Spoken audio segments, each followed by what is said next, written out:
Hello everyone, আসসালামু আলাইকুম। আমি ব্লগস উইথ শিমু থেকে শিমু বলছি। কেমন আছেন আপনারা? ভিডিওগুলো আগেই করে রেখেছিলাম।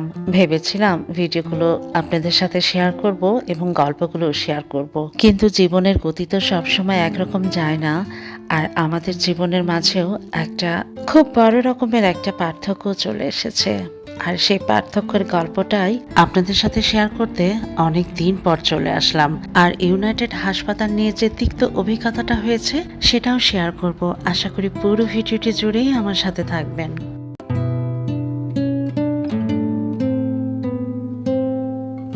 যারা আমার ব্লগ ভালোবেসে রেগুলার দেখেন তারা তো জানেন আমি রাজশাহীর মেয়ে।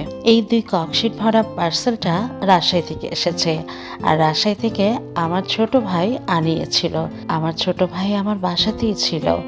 আর আমার 2 বোন দেশের বাহির থেকেও এসেছিল। আমরা প্রত্যেকটা ভাই বোন আমার বাসাতেই অবস্থান করছিলাম টানা 2 মাস। আর কেন করছিলাম সেই গল্পটাই আপনাদের সাথে শেয়ার করব। জীবনের অনেক কিছুই ঘটে যায়, কিন্তু খাবার দাবার তো বন্ধ থাকে না।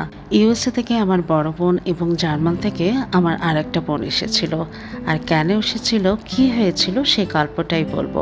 আসলে ওদের তো রাজশাহী যাওয়াই হচ্ছিল না, আর সম্ভবও ছিল না।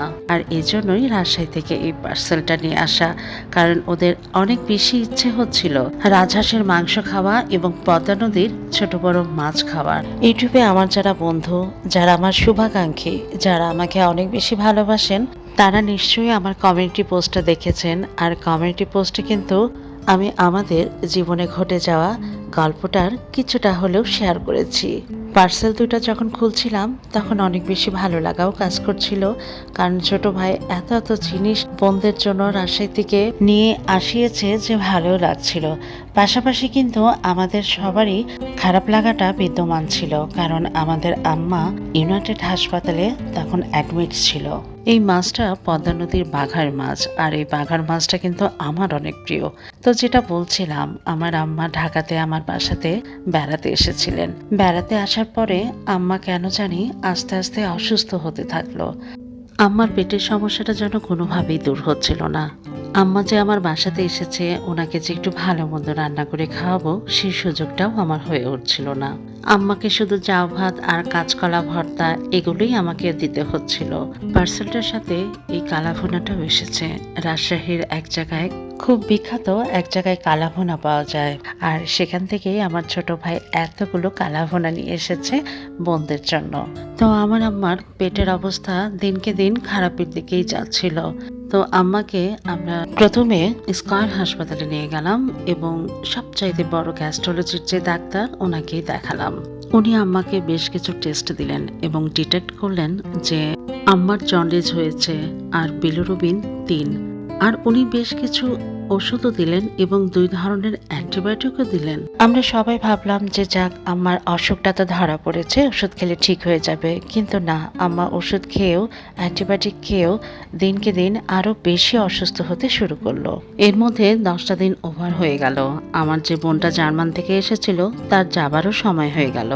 ও যে চলে যাবে, ওর বাচ্চাদের জন্য যে একটু ভালো মন্দ রান্না করে দিব সেটাও হয়ে উঠছিল না। তাই ও ইউনিমার্টে যেয়ে রেডিমেড রোস্ট, বিরিয়ানি এগুলোই কিনে নিয়ে যাচ্ছিল ওর বাচ্চাদের জন্য। তো যেটা বলছিলাম, আম্মা দিনকে দিন আরো বেশি অসুস্থ হতে শুরু করলো। একদিন রাত 1টার সময় আম্মা অনেক বেশি অসুস্থ হয়ে গেল এবং আমরা তখন দ্রুত ইউনাইটেড হাসপাতালে কল করে অ্যাম্বুলেন্স ডাকলাম এবং আম্মাকে এমার্জেন্সিতে খুব দ্রুত ভর্তি করিয়ে দিলাম। তারপরে অনেক ধরনের টেস্ট করা হলো এবং আম্মাকে রাত 3টার দিকে আম্মাকে ক্যাবিনে দিল। আর আম্মার জন্ডিস তখন এত বেশি বেড়ে গিয়েছিল যে বিলিরুবিন 8-এ চলে গিয়েছিল। আর জন্ডিসটা যে এত ভয়াবহ আকার হতে পারে এটা সত্যি আমাদের জানা ছিল না। বাংলাদেশের স্বনামধন্য হাসপাতালগুলোর মধ্যে কিন্তু ইউনাইটেড হাসপাতাল 3টার মধ্যে একটাকে ধরা হয়। আর এই ইউনাইটেড হাসপাতালে ঢোকা মাত্রই কিন্তু একটা লাক্সারি ক্যাবিনেও তারা ঢুকিয়ে দেয়। ভিডিও রিলেটেড কথা বলতে বলতে বারে বারে কিন্তু অন্য ট্র্যাকে কথা বলেই ফেলছি। তাতে কি, কথাগুলো তো একই রয়ে যাবে, তাই না?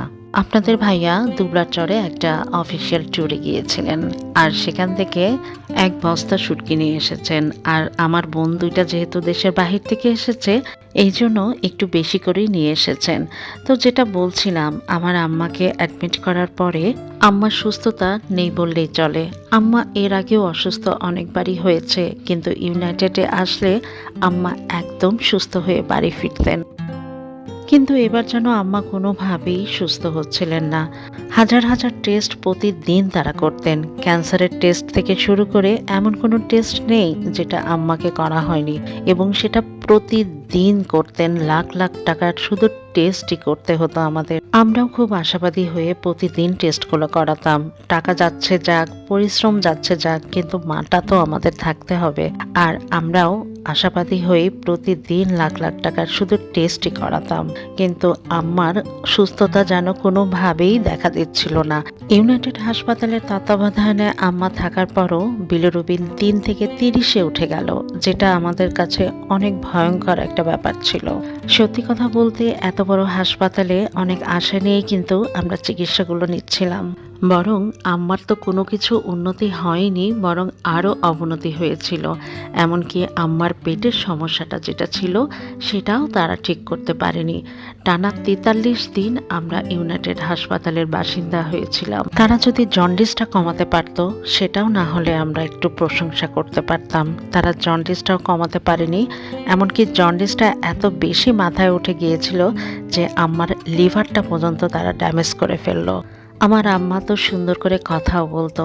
হ্যাঁ, সে অসুস্থ ছিল, কিছুটা কষ্ট হতো তার কথা বলতে, কিন্তু ওরা যখন আমার আম্মাকে লাইফ সাপোর্টে দিয়ে দিল, তখন আমার আম্মার কিন্তু চিরতরে কথাটাই বন্ধ করে দিল। কারণ মুখের ভিতর দিয়ে কিন্তু ভোকাল কর্ডে লাইফ সাপোর্টটা সেট করে দেওয়া হয়। আমার আম্মা টানা 19 দিন লাইফ সাপোর্টে অনেক বেশি যুদ্ধ করেছে, অনেক বেশি আমাদের সাথে কথা বলতে চেয়েছে, কিন্তু কথাটা আর বলতে পারেনি।